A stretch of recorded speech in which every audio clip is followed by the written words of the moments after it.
بسم الله الرحمن الرحيم. الحمد لله رب العالمين، والصلاة والسلام على أشرف الأنبياء والمرسلين وعلى آله الطاهرين وأصحابه الطيبين ومن تبعهم بإحسان إلى يوم الدين. أما بعد. عزیز القدر بھائیو اور دوستو، عمدۃ الاحکام میں ہم نے پچھلے درس میں آخری جو باب پڑھا تھا وہ موضوع پر مسح کرنے کے تعلق سے تھا، اور موضوع اور جرابوں پر مسح کے تعلق سے ہم نے بیشتر مسائل بیان کر دیے تھے۔ امید ہے کہ ان مسائل کی وضاحت ہو گئی ہوگی، پھر بھی اگر کسی کے ذہن میں کوئی اشکال ہو تو اس درس کے آخر میں سوال کر سکتے ہیں۔ آج ہم اس سے اگلا باب شروع کرتے ہیں، اور وہ باب ہے باب فی المذی وغیرہ، مذی وغیرہ کے بیان میں۔ سب سے پہلے یہاں وضاحت کر دوں کہ یہ جو باب ہے اس میں جو لفظ استعمال کیا گیا اس عنوان میں وہ ہے مذی۔ مذی کس کو کہتے ہیں؟ مذی اور منی یہ دو الفاظ ہیں۔ مذی سے مراد وہ قطرے ہیں جو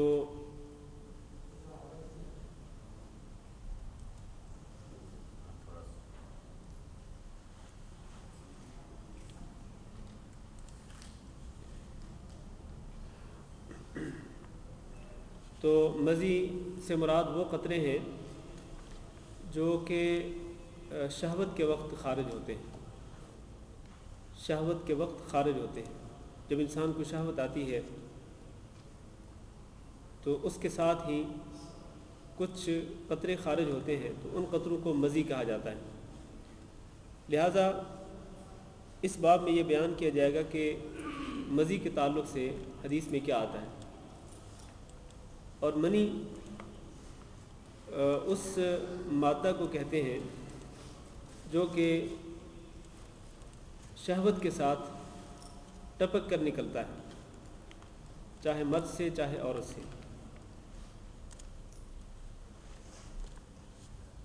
جہاں تک منی کے قطرات کا تعلق ہے تو اس سے غسل فرض ہو جاتا ہے، اور مذی سے غسل فرض نہیں ہوتا۔ اس سے وضو ٹوٹ جاتا ہے لیکن اس سے غسل فرض نہیں ہوتا ہے۔ ابھی جو احادیث ہم پڑھیں گے، بلکہ ایک ہی حدیث جو ہے وہ اس مذی کے تعلق سے یہاں پر ذکر کی گئی ہے، اس سے انشاءاللہ آپ کو اندازہ ہو جائے گا کہ مذی کے متعلق حدیث میں کیا ہے۔ سب سے پہلی حدیث پڑھتے ہیں۔ عن علی بن ابی طالب رضی اللہ عنہ قال كنت رجلا مذاء فاستحييت ان اسأل رسول الله صلى الله عليه وسلم لمكان ابنته مني، فأمرت المقداد بن الأسود فسأله فقال يغسل ذكره ويتوضأ، وللبخاري توضأ واغسل ذكرك، ولمسلم توضأ وانضح فرجك۔ حضرت علی بن ابی طالب رضی اللہ تعالیٰ عنہ سے روایت ہے، انہوں نے کہا كنت رجلا مذاء،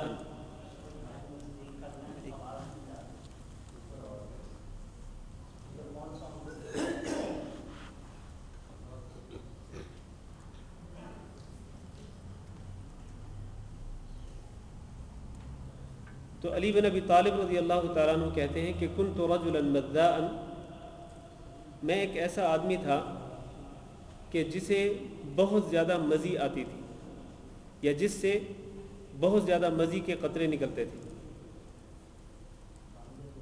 فاستحییت،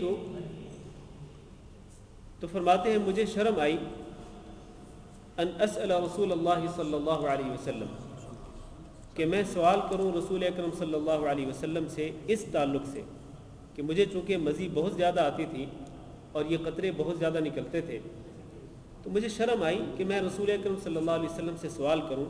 کیوں شرم آئی؟ اس کی وجہ بیان کرتے ہیں، کہتے ہیں لِمَكَانِ ابْنَتِهِ مِنِّي، آپ کی صاحبزادی کی وجہ سے، کیونکہ وہ میرے نکاح میں تھی۔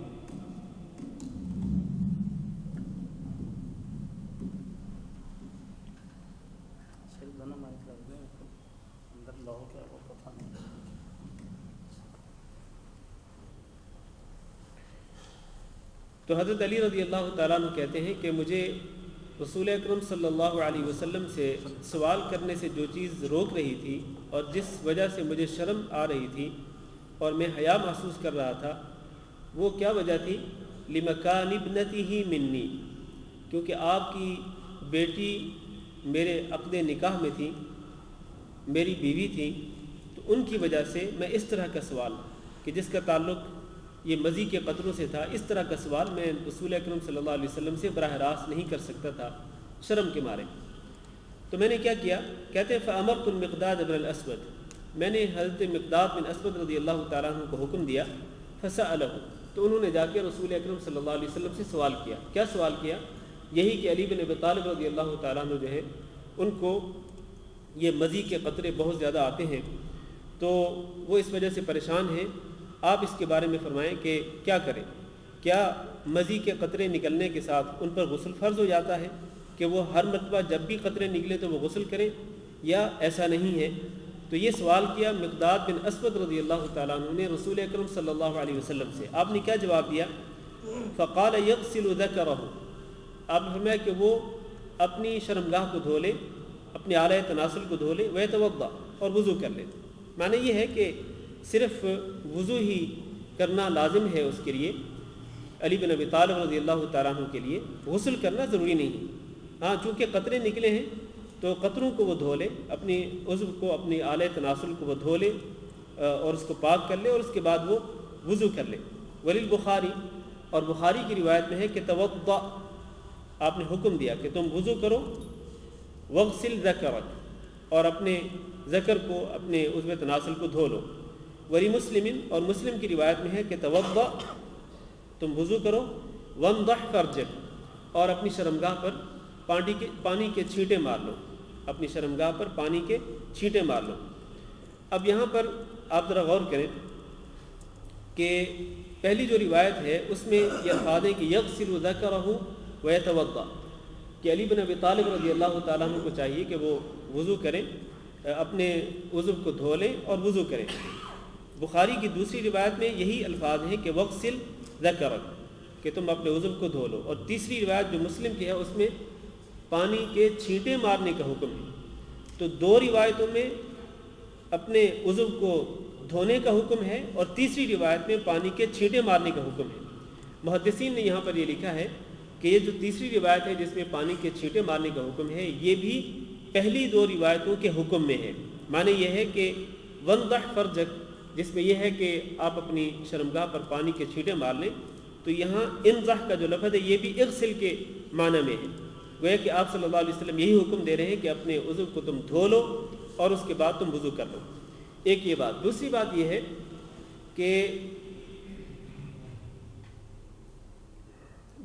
ہے کہ مزی کے قطرے نکلنے کے ساتھ غسل فرض نہیں ہوتا ہے۔ نبی کریم صلی اللہ علیہ وسلم نے حضرت علی بن ابی طالب رضی اللہ تعالیٰ عنہ کو، کہ جن کو یہ بیماری تھی، بیماری کہہ لیں یا وہ اس طرح ان کی طبیعت تھی کہ جیسے ہی کوئی شہوت کی چیز جو ہے وہ دیکھتے یا اپنی زوجہ کے پاس جاتے، قریب جاتے، تو ان کے قطرے نکل جاتے تھے، تو یہ ان کی ایک طبی حالت تھی۔ تو اس میں رسول اکرم صلی اللہ علیہ وسلم نے علی بن ابی طالب رضی اللہ تعالیٰ عنہ کو حکم دیا کہ وہ صرف اپنی شرمگاہ کو دھو لیں اور اس کے بعد وضو کر لیں۔ دھونے کا حکم کیوں دیا؟ اس لیے کہ وہ قطرے جو نکلے ہیں وہ ظاہر ناپاک ہیں، تو اس لیے پاکیزگی حاصل کرنے کا حکم دیا، اور وضو کرنے کا حکم دیا اس لیے کہ جیسے ہی وہ قطرے نکلتے ہیں تو وضو ٹوٹ جاتا ہے، تو اس لیے آپ صلی اللہ علیہ وسلم نے وضو کرنے کا حکم دیا۔ تو معنی بالکل واضح ہے، بات بالکل کھول کر کے بیان کر دی رسول اکرم صلی اللہ علیہ وسلم نے کہ اس سے غسل فرض نہیں ہوتا، اس سے وضو ہی ٹوٹتا ہے، لہذا شرمگاہ کو دھو لینا چاہیے۔ اب دیکھیں یہاں پر ایک چیز نوٹ کرنے کے قابل ہے، وہ یہ کہ نبی کریم صلی اللہ علیہ وسلم نے شرمگاہ کو دھونے کا تو حکم دیا ہے، لیکن وہ کپڑا جس پر یہ مزی کے قطرے لگے تو اس کے حوالے سے کوئی اس حدیث کے اندر حکم نہیں ہے کہ وہ کپڑا پاک ہے، اس کو دھونا ہے یا اس کو ایسے ہی چھوڑ دینا ہے، کیا کرنا ہے اس کپڑے کا جہاں پر یہ قطرے لگے۔ تو دیگر روایات، احادیث کی دیگر روایات جو ہیں ان میں یہ بات واضح کر دی گئی ہے کہ کپڑے کا وہ حصہ جس پر یہ پانی کے قطرے لگے ہوں اس کپڑے کے اس حصے کو نبی کریم صلی اللہ علیہ وسلم نے پانی کے چھینٹے مارنے کا حکم دیا کہ اس پر پانی کے چھینٹے مار دیے جائیں. تو اس سے پھر کیا ہوگا کہ وہ کپڑا بھی پاک ہو جائے گا. کپڑے کے اوپر پانی کے چھینٹے مار دیے جائیں, پانی چھڑک دیا جائے تو وہ کافی ہے. جہاں تک شرمگاہ کا تعلق ہے تو اس کو دھونا ضروری ہے مزی کے قطرے نکلنے کے بعد. اس کے بعد اگلی حدیث پڑھتے ہیں. اس حدیث کے تعلق سے اگر کسی کے ذہن میں کوئی سوال ہو تو کر سکتے ہیں. وہ جو منی نکلتا ہے یار کپڑے کو لگ گیا تو جو ہم اس حدیث میں پڑھ رہے ہیں مزی کہ مزی کے جو قطرے اگر نکلتے ہیں شہوت کے وقت, تو ابھی میں نے تھوڑی دیر پہلے ہی ابھی بیان کیا ہے کہ کپڑے کے جس حصے پر وہ قطرے لگیں گے تو اس حصے پر پانی چھڑک دینا چاہیے, پانی کے چھینٹے مار دینے چاہیے, وہ کافی ہے. ہاں جی, میں یہ عرض کرنا چاہتا ہوں کہ چھینٹے مارنے کے بعد نماز تو پڑھ لی ہم نے, غسل وہ کر لیا, وضو کر لیا, نماز بھی پڑھ لی. اب یہ جو کپڑا ہے یہ باقی نمازوں کے لیے وہ ہے یا وہ اس کو ہم وہاں اس ایک نماز کے لیے مخصوص ہے؟ نہیں, باقی نمازوں میں بھی وہی کپڑا پہن کر کے آپ باقی نمازیں بھی پڑھ سکتے ہیں. جس طرح آپ نے یہ نماز پڑھ لی ہے اسی کپڑے کے ساتھ کہ جس پر یہ مزی کے قطرے لگے تھے, آپ نے پانی کے چھینٹے مار دیے, اس کو پاک کر دیا, اور آپ نے شرمگاہ کو دھو لیا, اس کے بعد وضو کر لیا, اور پھر آپ نے نماز پڑھ لی. جس طرح یہ نماز ہو جائے گی اسی طرح انہی کپڑوں کے اندر بعد میں آنے والی نمازیں بھی ہو سکتی ہیں, اس میں کوئی مسئلہ نہیں ہے. ہاں جی, کسی اور کا کوئی سوال؟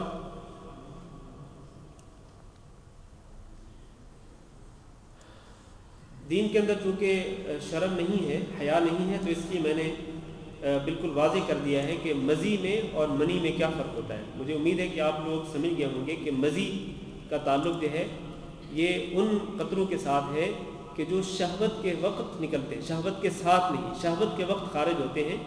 مثلا کوئی منظر آپ نے دیکھا, کسی خاتون کو آپ نے دیکھ لیا, یا اس طرح آپ گھر میں گئے اپنی بیوی کے پاس, تو اس طرح بعض اوقات شہوت کے وقت جو قطرے نکلتے ہیں ان قطروں کو مزی کہتے ہیں. اور ان قطروں کے نکلنے کے ساتھ غسل فرض نہیں ہوتا بلکہ صرف وضو ٹوٹتا ہے. اس کے بعد انسان کو کیا کرنا چاہیے کہ وہ اپنے شرمگاہ کو دھو لے اور اپنے اس کپڑے کے اس حصے پر پانی چھڑک لے, چھینٹے مار لے جس پر وہ قطرے لگے ہوں, اس کے بعد وضو کر کے وہ انہی کپڑوں کے اندر نماز پڑھ سکتا ہے. یہ مزی ہے. جہاں تک منی کا تعلق ہے تو منی جو ہے یہ وہ مادہ منیہ ہے جو کہ ٹپک کر نکلتا ہے, چاہے وہ احتلام کی شکل میں ہو, چاہے وہ صحبت کے بعد ہو, وہ جس طرح بھی ہو, تو اس کے ساتھ ظاہر ہے کہ غسل فرض ہو جاتا ہے.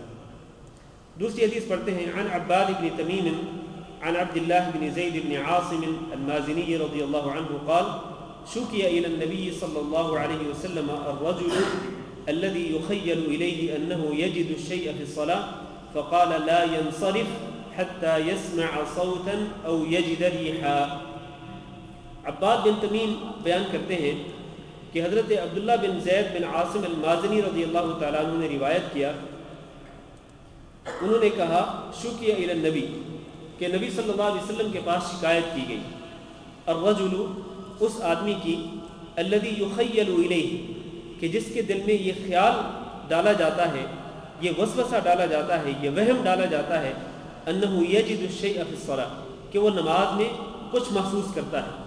یعنی وہ آدمی کہ جس کے ذہن میں یہ وسوسہ پیدا ہوتا ہے, خیال آتا ہے, وہم سا آ جاتا ہے کہ نماز کے اندر اس نے کچھ محسوس کیا ہے, یعنی وضو کے ٹوٹنے کے تعلق سے اس کو ایسے لگا کہ جیسے اس کا وضو ٹوٹ گیا.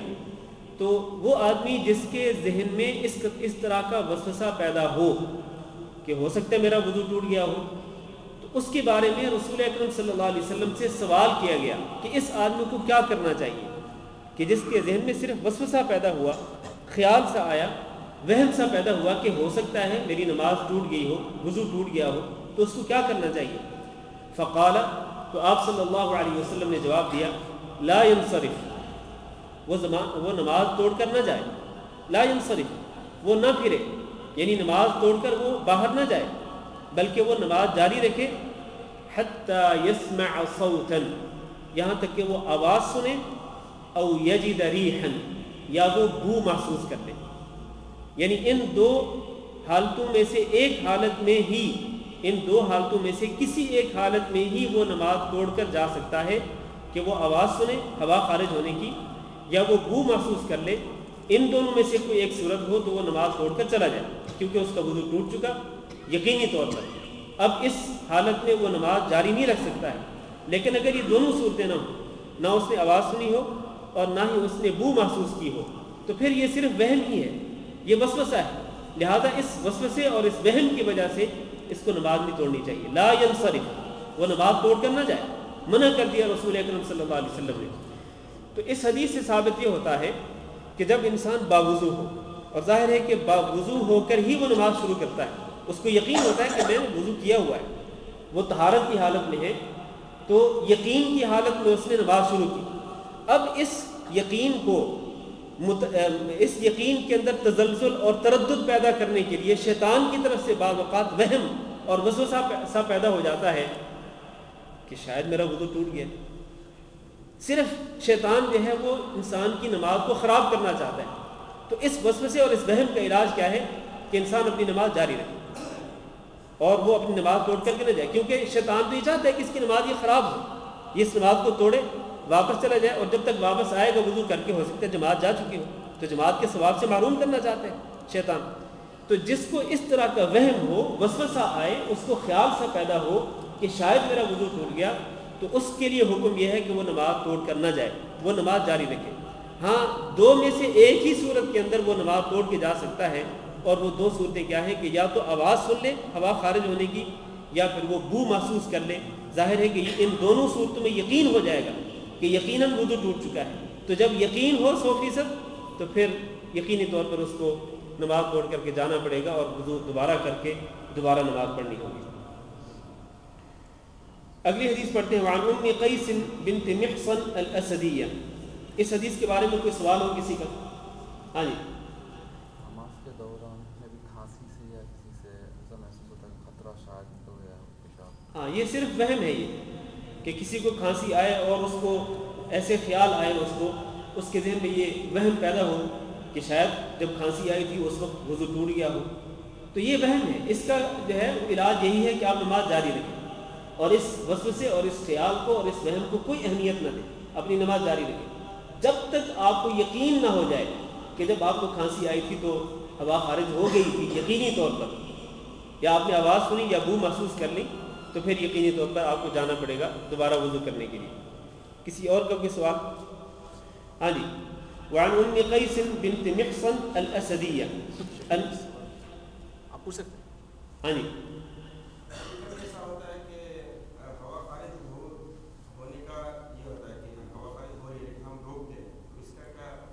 ہاں، جب آپ نے کنٹرول کر لیا، ہوا خارج نہیں ہوئی، تو وضو نہیں ٹوٹے گا، اس سے وضو نہیں ٹوٹتا ہے۔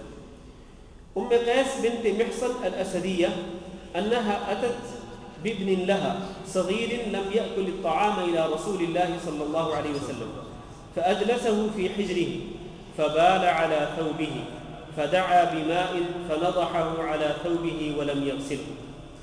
ام قیس بنت محصن الاسدیہ رضی اللہ تعالیٰ عنہ روایت کرتی ہیں انها اتت، کہ وہ آئیں، بابن لها، اپنے بیٹے کے ساتھ، صغیر، جو چھوٹا تھا، لم یأکل الطعام، جو کھانا نہیں کھاتا تھا، وہ اپنے بیٹے کو لے کر کے آئیں، چھوٹا بچہ تھا، اس کو لے کر کے آئیں، صغیر چھوٹا تھا، لم یأکل الطعام، ابھی اس نے کھانا شروع نہیں کیا تھا، مطلب دودھ پیتا بچہ تھا، ابھی اس نے کھانا شروع نہیں کیا تھا۔ ان کو لے کر کے آئیں، اپنے بیٹے کو لے کر کے آئیں، کہاں؟ الی رسول اللہ صلی اللہ علیہ وسلم، رسول اکرم صلی اللہ علیہ وسلم کے پاس لے کر کے آئیں۔ فاجلسه فی حجرہ، اب آپ صلی اللہ علیہ وسلم کی شفقت دیکھیں کہ جیسے ہی یہ خاتون اپنے ایک دودھ پیتے بچے کو لے کر کے آئیں رسول اکرم صلی اللہ علیہ وسلم کے پاس، تو آپ نے اس بچے کو لے کر اپنی گود میں بٹھا لیا۔ اجلسہ، اس کو بٹھا دیا آپ نے، فی حجرہ، اپنی گود میں۔ تو اس بچے نے کیا کیا؟ فبال علی ثوبہ، اس بچے نے پیشاب کر دیا آپ صلی اللہ علیہ وسلم کے کپڑوں پر۔ اب اس کا رد عمل کیا تھا؟ اب دیکھیں، نبی کریم صلی اللہ علیہ وسلم نے اس بچے کو برا بھلا نہیں کہا، اور نہ ہی اس کی ماں کو برا بھلا کہا۔ آپ تو بڑے مشفق تھے، بڑے مہربان تھے، بچوں پر بڑی شفقت کرتے تھے اور بچوں سے بڑا پیار بھی کرتے تھے۔ یہ ایک طبیعی بات تھی، چھوٹا دودھ پیتا بچہ ہے، اس نے گود میں پیشاب کر دیا۔ آپ نے کوئی واویلا نہیں کیا، کوئی آپ نے برا بھلا نہیں کیا، آپ نے کوئی گالی گلوچ نہیں کی، بلکہ فدعا بماء، آپ نے پانی منگوایا، فنضحه على ثوبه، آپ نے وہ پانی اپنے کپڑے پر چھڑک دیا، چھینٹے مارے، یعنی آپ نے اس پانی کے اندر اپنا ہاتھ بھگویا اور پھر اپنے بھیگے ہوئے ہاتھ کے ساتھ پانی کے چھینٹے مار دیے، کہاں پر؟ اپنے اس کپڑے پر جہاں پر اس بچے نے پیشاب کیا تھا، وَلَمْ يَغْسِلْهُ، اور آپ نے اس کپڑے کو دھویا نہیں، اس کپڑے کو آپ نے دھویا نہیں۔ اس کا معنی یہ ہے کہ اگر دودھ پیتا بچہ لڑکا ہو، مذکر ہو، اگر وہ ماں کی گود میں یا باپ کی گود میں یا کسی بھی انسان کی گود میں پیشاب کرتے تو اس کے پیشاب کو پاک کرنے کا طریقہ کیا ہے؟ یا جو کپڑا اس کے پیشاب سے متاثر ہوا اس کپڑے کو پاک کرنے کا طریقہ کیا ہے کہ صرف آپ اپنا ہاتھ بھگوئیں اور پانی کے چھینٹے مار دیں، صرف پانی چھڑکنے سے ہی وہ کپڑا پاک ہو جائے گا، شرط یہ ہے کہ یہ لڑکا ہو، لیکن اگر لڑکی ہو تو پھر اس کپڑے کو دھونا ضروری ہے، اس کپڑے کو دھونا ضروری ہے، جیسا کہ دیگر احادیث میں موجود ہے۔ نہیں، اگر بچہ پیشاب کرتا ہے تو اس سے بچے کا ہی وہ وضو تو ٹوٹنا چاہیے، بچے کا ہی ٹوٹنا چاہیے اگر وہ باوضو ہے تو، جس کی گود میں بچے نے پیشاب کیا ہے اس کا تو وضو نہیں ٹوٹا، اس کا تو صرف یہ ہے نا کہ اس کے کپڑے ناپاک ہو گئے، یہ جسم اگر جسم کو بھی پیشاب لگا ہے تو وہ ناپاک ہو گیا، وضو تو نہیں ٹوٹا ہے، لہذا صرف ظاہری طہارت جو ہے اس کو کرنی پڑے گی کہ وہ اپنے کپڑے کو پاک کر لے پانی چھڑک کر، اور اگر جسم پہ بھی پیشاب لگا ہو تو وہاں پر بھی وہ پانی چھڑک لے، تو اس طرح وہ جسم بھی پاک ہو جائے گا اور کپڑے بھی پاک ہو جائیں گے۔ ایسے کوئی ایسا مخصوص یہ نہیں ہے کہ دن لینا ہے کہ 40 دن تک ہی ہونا چاہیے، 50 دن تک ہی ہونا چاہیے، اس کے بعد یہ اس وقت تک ہے کہ جب تک بچہ اپنی ماں کا دودھ پی رہا ہے اور اس نے کھانا شروع نہیں کیا ابھی تک۔ 1 سال کا بھی بچہ؟ جی بالکل، اس میں 1 سال کا بچہ بھی آ سکتا ہے، جب تک وہ اپنی ماں کا دودھ پی رہا ہے اس وقت تک وہ اس کا حکم یہی ہے۔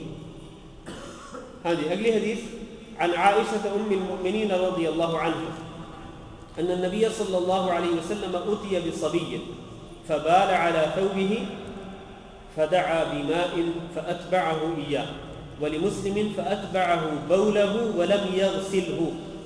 عائشہ ام المؤمنین رضی اللہ تعالی عنہ بیان کرتی ہیں کہ نبی کریم صلی اللہ علیہ وسلم کے پاس لایا گیا ایک بچہ، اتي بصبی، کہ آپ کے پاس ایک بچہ لایا گیا، فبال على ثوبه، اس نے آپ کے کپڑوں پر پیشاب کر دیا، فدعا بماء، آپ نے پانی منگوایا، فأتبعه إياه، تو آپ نے اس کے پیچھے وہ پانی بہا دیا، یعنی جہاں پر اس بچے نے پیشاب کیا تھا اس کے اوپر آپ نے پانی بہا دیا۔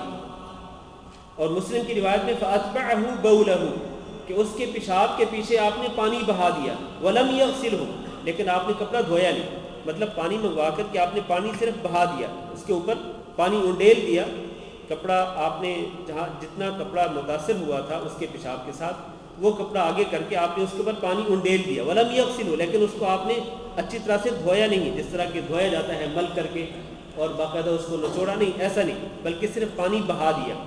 تو اس حدیث سے معلوم یہ ہوتا ہے کہ صرف پانی بہا دینے سے یا پانی کے چھینٹے مارنے سے وہ کپڑا پاک ہو جائے گا، اس کو دھونے کی ضرورت نہیں ہے۔ لیکن یہ شرط یہی ہے، جس طرح میں نے پہلے بھی کہا ہے کہ دوسری حدیث میں اس کی وضاحت موجود ہے کہ اگر لڑکا ہو تو، ورنہ اگر لڑکی ہو تو پھر اس کی وجہ سے جو کپڑا متاثر ہوگا، ناپاک ہوگا، اس کو اچھی طرح سے دھو کر کے پاک کرنا پڑے گا۔ اگلی حدیث عن انس بن مالک رضی اللہ عنہ قال جاء اعرابی فبال في طائفة المسجد فزجره الناس فنهاهم النبي صلى الله عليه وسلم فلما قضى بوله امر النبي صلى الله عليه وسلم بذنوب من ماء فأهريق عليه۔ انس بن مالک رضی اللہ تعالیٰ عنہ سے روایت ہے، انہوں نے کہا جاء اعرابی، ایک بدو آیا۔ اعرابی سے مراد کون ہے؟ بدو دیہاتی، ایک بدو دیہاتی آیا، فبال فی طائفۃ المسجد، اس نے کیا کام کیا کہ مسجد کے ایک کونے میں پیشاب کر دیا، فبال فی طائفۃ المسجد، مسجد کے کونے میں، طائفہ کا معنی ہے کونا، مسجد کے ایک کونے میں اس نے پیشاب کر دیا، فزجرہ الناس، جب لوگوں نے دیکھا اس کو پیشاب کرتے ہوئے تو اس کو ڈانٹنے لگے، زجرہ الناس، اس کو لوگوں نے ڈانٹنا شروع کر دیا، فنہاہم النبی صلی اللہ علیہ وسلم، اب آپ نبی کریم صلی اللہ علیہ وسلم کا اعلیٰ اخلاق دیکھیں کہ آپ نے بھی لوگوں کی طرح اس پیشاب کرنے والے شخص کو ڈانٹا نہیں، بلکہ آپ نے ان کو منع کیا۔ یہ جو لوگ اس کو ڈانٹ رہے تھے آپ نے ان کو منع کیا کہ اس کو مت ڈانٹو. اور ایک حدیث میں ہے کہ فرمایا کہ لا تظلموہ، اس کو مت کاٹو. مطلب جب وہ پیشاب کر ہی رہا ہے تو کرنے دو اس کو، اب تو اس نے شروع کر دیا تو کرنے دو، اب اس کو مت ڈانٹو. تو آپ صلی اللہ علیہ وسلم نے ڈانٹنے والوں کو منع کر دیا. فلما قضى بولہ، پھر جب اس نے پیشاب پورا کر لیا، امر النبی صلی اللہ علیہ وسلم، تو نبی صلی اللہ علیہ وسلم نے حکم دیا بذنوب من ماء، پانی کے ایک ڈول کو لانے کا. ذنوب کا معنی ہے ڈول، پانی کے ایک ڈول لانے کا حکم دیا. فأہریق علیہ، پھر وہ ڈول لے کر کے اس کے پیشاب کے اوپر بہا دیا گیا. احریق علیہ، احریق کا معنی ہے بہانا، کہ وہ پانی کا ڈول لے کر کے اس کو اس کے پیشاب کے اوپر بہا دیا گیا. اس حدیث میں چونکہ اختصار ہے، ایک اور روایت میں اس کی تفصیل موجود ہے کہ نبی کریم صلی اللہ علیہ وسلم نے اس آدمی کو نہایت پیار اور محبت کے ساتھ اپنے پاس بلایا اور اس کو کہا کہ دیکھو یہ جو مسجد ہوتی ہے نا، یہ اس طرح کی ناپاک چیزوں کے لیے یہ ٹھیک نہیں ہوتی ہے. مسجد تو اللہ کے ذکر کے لیے ہوتی ہے، تلاوت قرآن کے لیے ہوتی ہے، نماز پڑھنے کے لیے ہوتی ہے. مسجد نماز پڑھنے کے لیے ہوتی ہے، تلاوت قرآن کے لیے ہوتی ہے، اللہ کے ذکر کے لیے ہوتی ہے. اور یہ جو تم نے کام کیا نا، یہ پیشاب تم نے کیا، تو اس طرح کی گندگی کے لیے یہ مسجد ٹھیک نہیں ہوتی ہے. اس کو بڑے اچھے انداز سے پیار اور محبت کے ساتھ اس کو سمجھایا تو وہ آدمی سمجھ گیا. اس کے بعد آپ نے پانی کے ایک ڈول منگوایا اور وہ جو پانی تھا اس ڈول کے اندر، اسی پانی کو آپ نے اس کے پیشاب کے اوپر بہانے کا حکم دیا. اس سے جو مسئلہ معلوم ہوتا ہے وہ یہ ہے کہ اگر زمین کے اوپر اس طرح کی گندگی ہو، کوئی شخص پیشاب کرتے، یا مثلا کوئی بچہ ہے، گھر کے اندر فرش ہے اور فرش کے اوپر قالین وغیرہ نہیں بچھا ہوا، بچے نے پیشاب کر دیا ہے. اب اس فرش کو پاک کرنے کا طریقہ کیا ہے؟ اس فرش کو پاک کرنے کا طریقہ یہ ہے کہ اس کے اوپر پانی بہا دیا جائے. یہ نہیں کہ اس فرش کو توڑا جائے، یا اگر زمین ہو تو زمین کی کھدائی کی جائے کہ بھئی یہ جتنی مٹی ناپاک ہوئی تو اس کو نکال کے باہر پھینک دیا جائے. نہیں، بلکہ اس کے اوپر پانی بہا دینا چاہیے، چاہے وہ کچی زمین ہو اور چاہے وہ پکی زمین ہو، پکی جگہ ہو، فرش ہو، سیمنٹڈ پتھر ہو، تو ان کے اوپر جو ہے اس جگہ کے اوپر صرف پانی بہا دینا کافی ہے.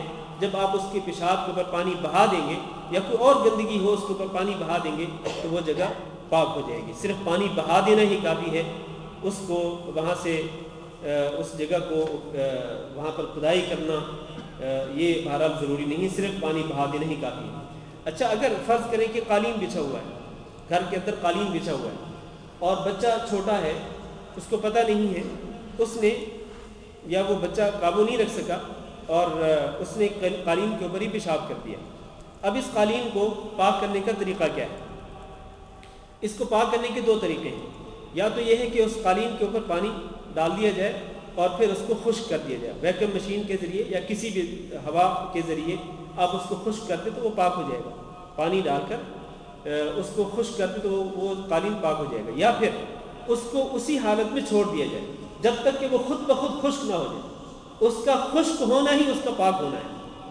جب وہ قالین خشک ہو جائے گا تو وہ پاک ہو جائے گا، پھر اس کو پاک کرنے کی ضرورت نہیں ہے. جب تک وہ گیلا ہے تو اس کو پاک کرنا چاہیے. ضرورت ہے کہ آپ اس کے اوپر پانی ڈالیں اور پھر وہ پانی خشک کریں جس طرح بھی آپ کے لیے ممکن ہو. لیکن اگر یہ عمل کرنے سے پہلے، پانی ڈال کر اس کو خشک کرنے سے پہلے اگر وہ خود بخود ہی خشک ہو جاتی ہے وہ جگہ، تو جیسے ہی وہ جگہ خشک ہوگی، چاہے وہ قالین ہو یا کوئی اور جگہ ہو، حتیٰ کہ اگر زمین ہے یا فرش ہے، اگر وہ خشک ہو جاتا ہے بالکل وہاں پر پیشاب کے کچھ بھی ذرات نہیں رہے ہیں، تو اس کی خشکی ہی اس کا پاک ہونا ہے. لہٰذا اس کو نئے سرے سے پاک کرنے کی ضرورت نہیں. البتہ یہ ہے کہ صفائی کے لیے اگر آپ چاہیں کہ اگر یہاں پر سمیل نہ ہو، اس کی بو کو ختم کرنے کے لیے آپ اگر کسی گیلے کپڑے کے ساتھ اگر آپ اس کو صاف کرنا چاہتے ہیں تو اس میں کوئی حرج نہیں. ورنہ وہ پاک اس وقت ہو جائے گا، وہ قالین یا وہ جگہ پاک ہو جائے گی جیسے ہی وہ ناپاکی، وہ پیشاب یا جو بھی ہے، جیسے ہی وہ چیز خشک ہوگی تو اس کے ساتھ ہی وہ جگہ پاک ہو جائے گی. ہاں جی، بالکل یہی حکم ہے. گدے کے اوپر اگر بچہ پیشاب کر دے یا کوئی گندی چیز جو ہے وہ گدے کے اوپر چلی جائے، یا بیڈ شیٹ ہے اس کے اوپر بچہ پیشاب کر دیتا ہے، جب تک وہ گیلا ہے وہ بیڈ یا وہ گدا یا وہ بیڈ شیٹ یا وہ کپڑا جب تک وہ گیلا ہے تو اس کو پاک کرنا چاہیے، مطلب اس کو پانی کے ساتھ دھو لینا چاہیے. لیکن اگر وہ خود بخود خشک ہو جائے وہ گدا خشک ہو گیا، وہ بیڈ شیٹ خشک ہو گئی، تو اس کا خشک ہونا ہی اس کی پاکیزگی ہے، لہذا اس کو نئے سرے سے پاک کرنا ضروری نہیں ہے، نہ اس کو دھونا ضروری ہے۔ ہاں جس طرح میں نے پہلے کہا ہے کہ اگر اسمیل آ رہی ہو، بدبو سی آ رہی ہے، تو اس کو صاف کرنے کے لیے، کیونکہ اسلام نظافت کا حکم دیتا ہے، صفائی کا حکم دیتا ہے، تو صرف صفائی کی خاطر اور اسمیل اور بدبو کو دور کرنے کی خاطر اگر آپ اس کو دھو دیتے ہیں یا کسی گیلے کپڑے کے ساتھ اس کو پاک کرتے ہیں تو اس میں کوئی حرج نہیں۔ آخری حدیث پڑھ لیں اس باب کی، اس سے پہلے کہ اذان کا ٹائم ہو۔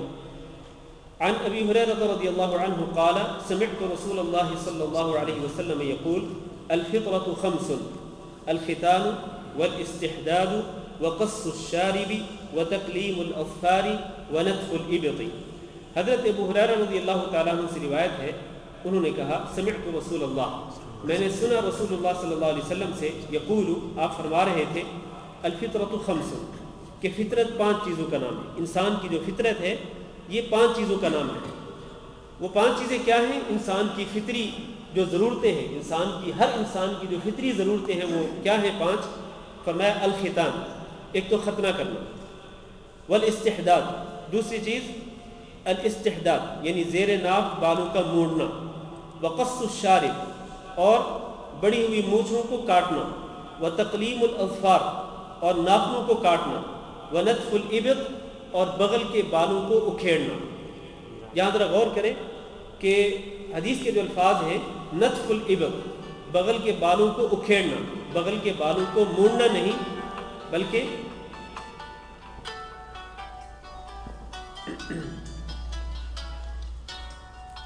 تو بغل کے بالوں کے متعلق نبی صلی اللہ علیہ وسلم کے جو الفاظ ہیں کہ ان کو اکھیڑنا چاہیے، اپنے ہاتھ کے ساتھ یا کسی اور چیز کے ساتھ ان کو اکھیڑنا چاہیے، اور یہ تبھی ممکن ہے جب آپ شروع سے جب یہ بات آنا شروع ہوئے اسی وقت سے اگر آپ نے اکھیڑنا شروع کر دیے تو پھر آپ ساری زندگی کے لیے آپ وہ ہمیشہ اکھیڑ سکتے ہیں، پھر آپ کو وہ شیو کرنے کی ضرورت نہیں پڑے گی۔ لیکن اگر آپ پہلے شیو کرتے چلے آ رہے ہیں تو اب تو ظاہر ہے کہ وہ آپ اپنے ہاتھوں کے ساتھ یا کسی اور چیز کے ساتھ ان کو کھینچ نہیں سکتے، اکھیڑ نہیں سکتے۔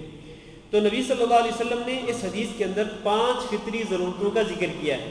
پہلی چیز ہے ختنہ، اور ختنے کے متعلق نبی کریم صلی اللہ علیہ وسلم نے ایک حدیث میں ارشاد فرما دیا کہ بچہ جب پیدا ہو تو اس کے 7ویں دن، بچے کی پیدائش کے 7ویں دن اس کا ختنہ کروا دینا چاہیے، یہی سنت ہے۔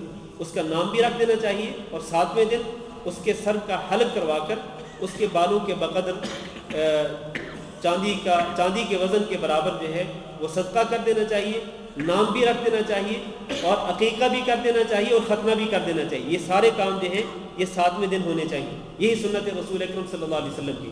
لیکن اگر 7ویں دن بچے کا ختنہ نہ ہو سکے تو کوئی حرج نہیں، اس کے بعد جب بھی موقع ملے تو اس کے بعد بھی ختنہ کروایا جا سکتا ہے۔ اور یہ ختنہ بھی ایک فطری ضرورت ہے، اس میں بھی یقینی طور پر طہارت ہوتی ہے، پاکیزگی ہوتی ہے، صفائی ہوتی ہے، جس کی وجہ سے یہ ایک فطری ضرورت قرار دیا گیا ہے۔ اس کے بعد والا استحداد، دوسرا کام جو ہے وہ استحداد ہے۔ استحداد کا جو لفظ ہے یہ حدید سے ہے۔ حدید کس کو کہتے ہیں؟ لوہے کو۔ لہذا یہ لوہے کا بلیڈ ہو تو اس کے ساتھ شیو کرنا، اس کے ساتھ زیر ناف بالوں کو مونڈنا جو ہے یہ ایک فطری ضرورت ہے۔ اس کے ساتھ بھی طہارت ہوتی ہے، پاکیزگی ہوتی ہے، صفائی ہوتی ہے، یہ انسان کی ایک فطری ضرورت ہے۔ وقص الشارب، بڑی ہوئی مونچھیں جو ہیں ان بالوں کو کاٹنا، بڑی ہوئی مونچھیں یعنی وہ مونچھوں کے وہ بال جو اتنے بڑھ جائیں کہ جب آپ کوئی مشروب پئیں تو وہ مونچھیں اس مشروب کے اندر چلی جائیں، تو ان بڑی ہوئی مونچھوں کو کاٹنا، ان بڑی ہوئی مونچھوں کو کاٹنا جو ہے یہ ایک فطری ضرورت ہے۔ انسان کو اپنی مونچھیں اتنی نہیں بڑھانی چاہیے کہ پانی پیتے ہوئے یا کوئی اور مشروب پیتے ہوئے وہ مونچھوں کے بال جو ہیں وہ پانی کے اندر یا اس مشروب کے اندر چلے جائیں، تو مونچھیں جو ہیں وہ چھوٹی کرنی چاہیے۔ وتقلیم الاظفار، اپنے ناخنوں کو کاٹنا چاہیے، ہاتھوں کے ہوں یا پیروں کے ناخن ہوں ان کو کاٹنا چاہیے، یہ بھی ایک فطری ضرورت ہے۔ اور آخری جو ہے جس پر میں پہلے بات کر چکا ہوں، بغل کے بالوں کو اکھیڑنا۔ یہ حدیث ہے حضرت ابو ہریرہ رضی اللہ تعالیٰ عنہ کی، جس میں 5 فطری ضرورتوں کا ذکر کیا گیا ہے۔ ایک اور حدیث صحیح مسلم میں ہے، ایک اور حدیث صحیح مسلم میں ہے، اور وہ حدیث ہے حضرت عائشہ رضی اللہ تعالیٰ عنہ سے۔ وہ یہ کہتی ہیں کہ 10 من الفطرہ، کہ فطرت کے 10 کام ہیں۔ کتنے کام ہیں؟ 10 کام ہیں، فطری ضرورتیں 10 ہیں۔ ان 10 میں 5 تو وہ ہیں جو ابھی ہم نے ذکر کیے ہیں، مزید 5 کیا ہیں وہ بھی سن لیں، آپ حدیث پوری سن لیں تو آپ کو پتہ چل جائے گا۔ فرمایا قص الشارب، ایک تو مونچھوں کے بال کاٹنا، وإعفاء اللحیہ، اپنی داڑھی کو بڑھانا، یہ ایک نئی چیز ہے جو پہلی حدیث میں نہیں تھی. داڑھی کو بڑھانا یہ بھی ایک فطری ضرورت ہے کہ داڑھی کو بڑھائیں.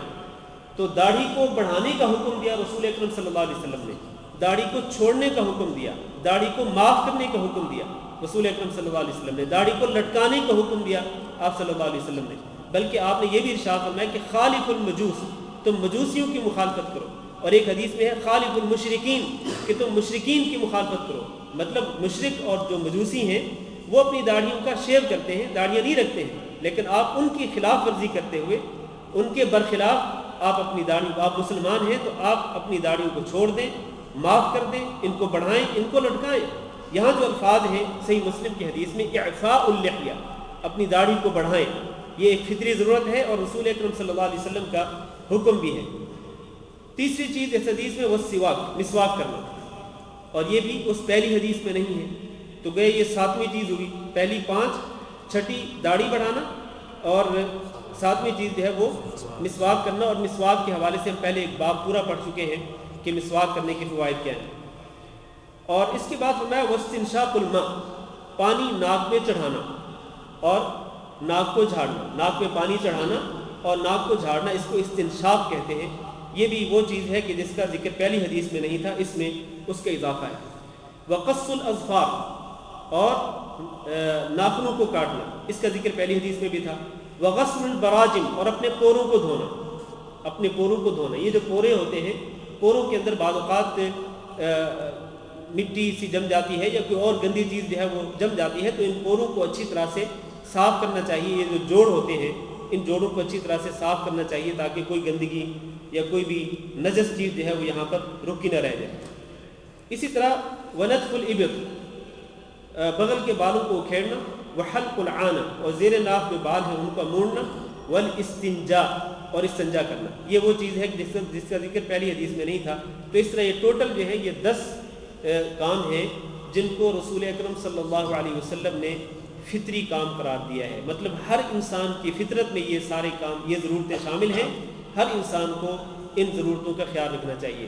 بلکہ ایک حدیث میں رسول اکرم صلی اللہ علیہ وسلم نے ان 10 کے 10 کاموں کو من سنن المرسلین، کہ یہ رسولوں کی سنت ہے. یہ 10 کے 10 کام جو ہے یہ تمام رسولوں کی سنتیں ہیں.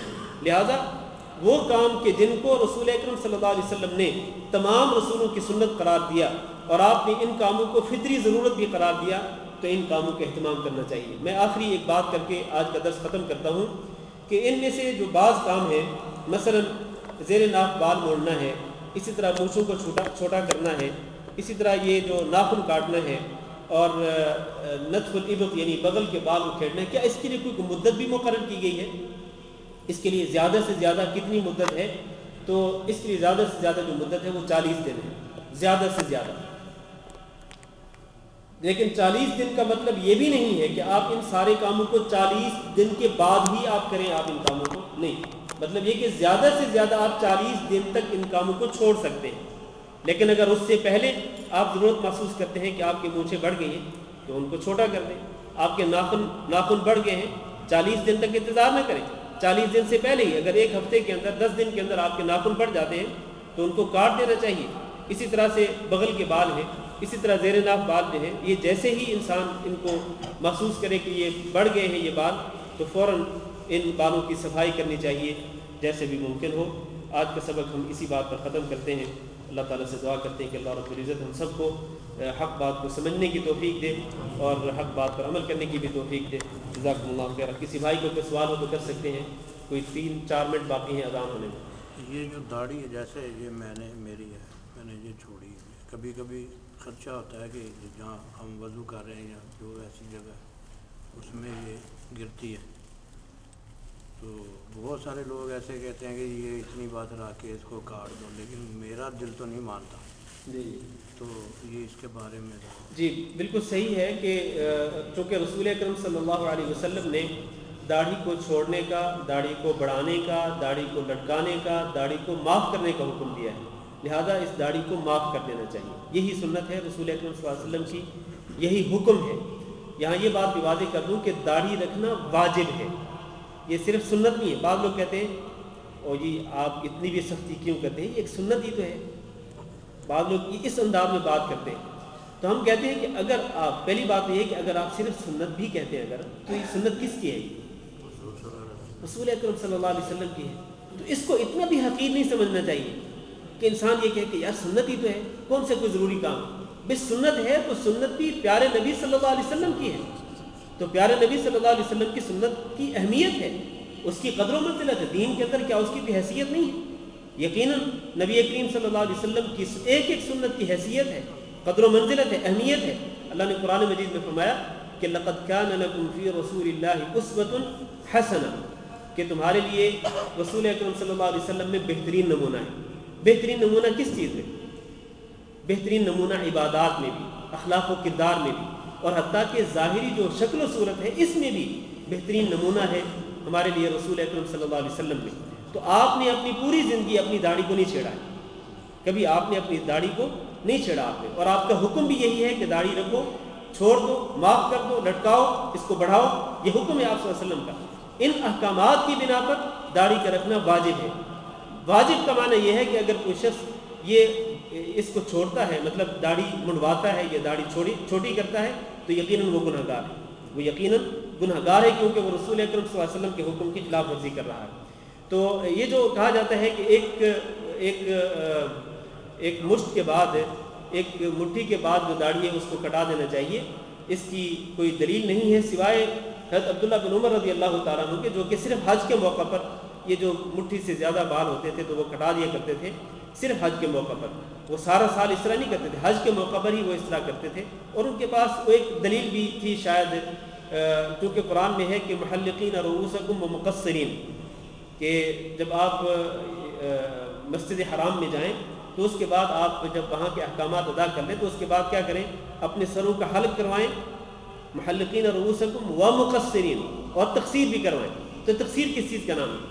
تو عبداللہ بن عمر یہ کہتے تھے کہ تقصیر کا معنی ہے اپنی داڑھی کے بعد چھوٹے کروانا. یہ ان کے ایک اپنا موقف تھا. لیکن نبی صلی اللہ علیہ وسلم کا جو حکم ہے وہ یہی ہے کہ داڑھی کو معاف کر دینا چاہیے، اس کو چھوڑ دینا چاہیے، لہذا اسی پر عمل کرنا چاہیے. جزاکم اللہ خیر. نماز کے بعد انشاءاللہ تفسیر کا درس ہوگا.